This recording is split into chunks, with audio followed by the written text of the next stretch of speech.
Hey everyone, my name is Spin, and today I'm here to say one thing, and that's Riot. I'm sorry.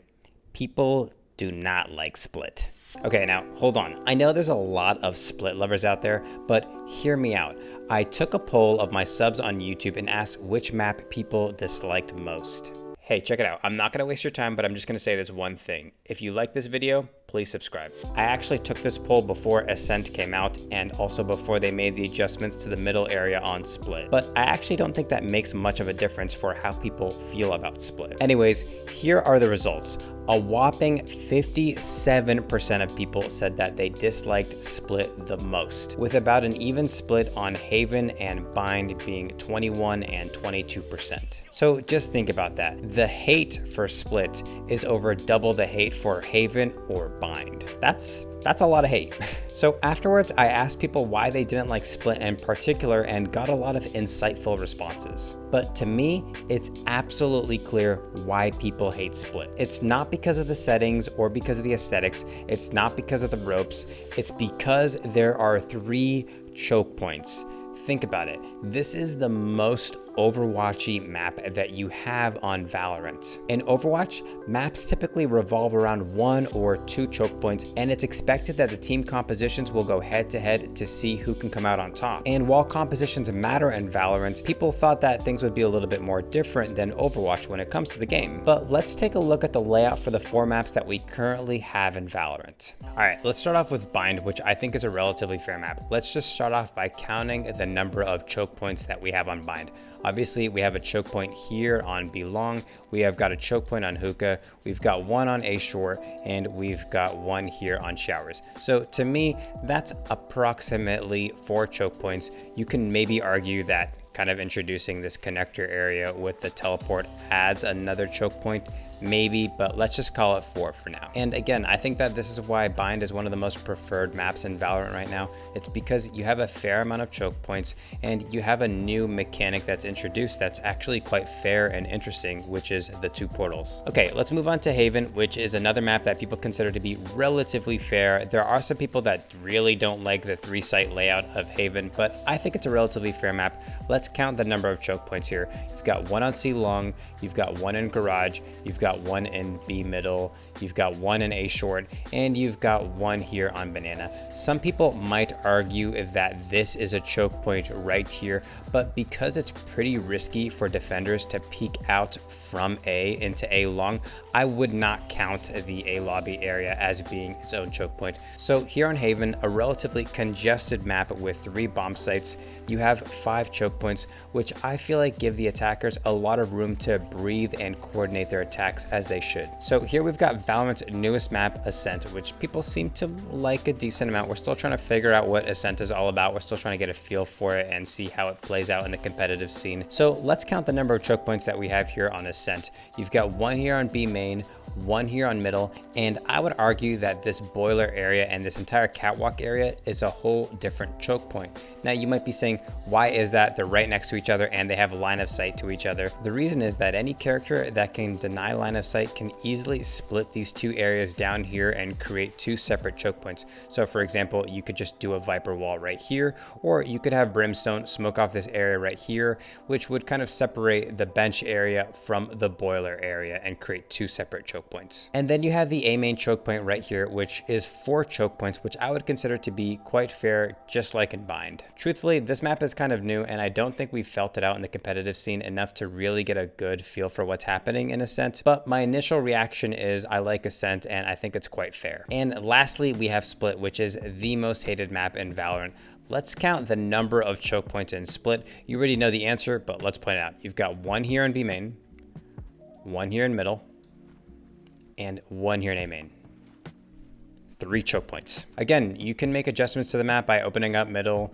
Riot also kind of made this angle a little bit different on Split right here, so you can't quite hide in this corner anymore. But there's still 3 choke points, and unless they completely change something about this map, I still think it's going to remain one of the most hated maps in Valorant, because it's just not fun with those 3 choke points. There's just no kind of interesting or exciting variation on this kind of map because of those 3 choke points. It just kind of feels like when you're on the attacking team and things aren't working for you, you feel like you're just banging your head against a wall repeatedly because, again, there's not much variety. Again, I'm not a map maker. I've never made a map in my entire life, but if it was up to me, I think that one of the only ways to fix this map is to completely rework it. Tuning is not enough. I think, to me, the only way you're going to be able to pull something off is you need to add one more lane, add another choke point. And I think there's options for it. I think even adding another entry from B main onto B site, it can just look exactly like the current main entrance. Just add another one. I think that would make a massive difference. And it's not going to be a massive advantage for the attacker anyways, because it's, again, you're just replicating this current hallway right here and just adding another one. So it's just one more hallway that the defenders have to deal with. Again, I'm not a map expert, but I think it could be fun to add like an excavated hole in the sewer area that kind of leads to the vent area right here. I think that could be fun.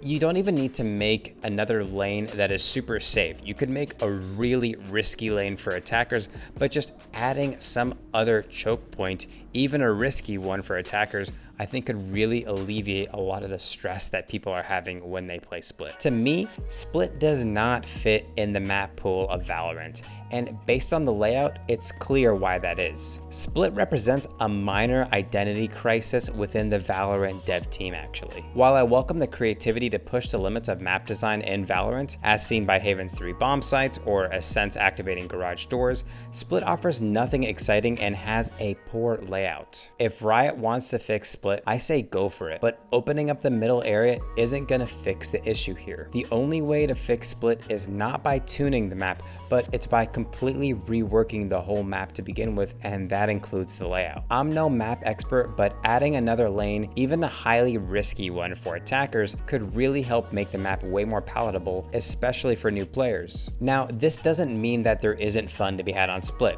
Quite the opposite, actually. But because Split is so defender-sided, it means that having a strong attacker composition is critical to winning. This means that highly coordinated groups and 5 stacks will have massive advantage if they tailor compositions for Split, which they obviously will do. But for solo queues, unless you happen to pair with a group of 4 like-minded players that can play a fair range of characters, you're a little screwed here. I wanted to learn a little bit more about this topic, so I asked my friend and Valorant analyst Anders TV to look more into it. Thanks for the intro, Spin. This is Martin, aka Anders, and I'm just gonna jump right into this. To understand exactly why we should be choosing offensively skewed compositions on Split, you first have to understand that the map has what I like to call an overwhelming skew. This goes beyond normal map bias and has a couple additional characteristics we have to take note of.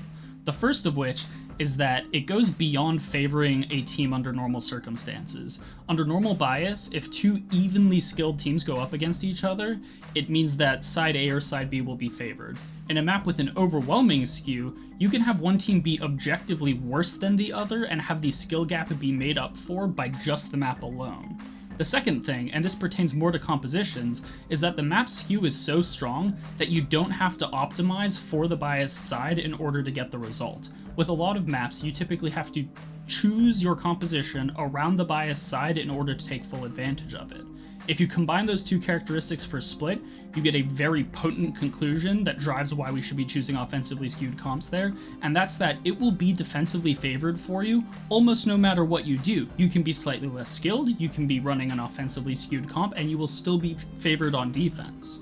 So, given that as a premise, we should always be optimizing for our offense. If we know we're going to be powerful on defense regardless of what we do, why would we not lean into our offense side and try to shore up the weaknesses that we know exist there? So we know that to win on Split, you have to have an attacker-focused composition. And I don't have any problems with making maps that encourage teamwork, but again, to me, Split is just an outlier because of those 3 choke points. You have other maps that have more choke points, so for me, Split just does not fit. By the way, I know some of you have been saying that you think that my videos are underrated. I have like 6,000 or 7,000 subscribers on YouTube. If you think that I am underrated, you really need to go check out Anders TV YouTube channel.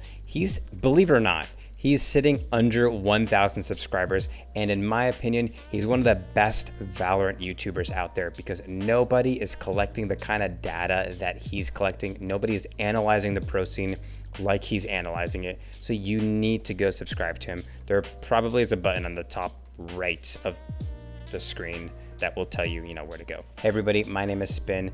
Thank you so much for watching. If you like this video, please go ahead and like or comment or subscribe. Peace and love, everybody.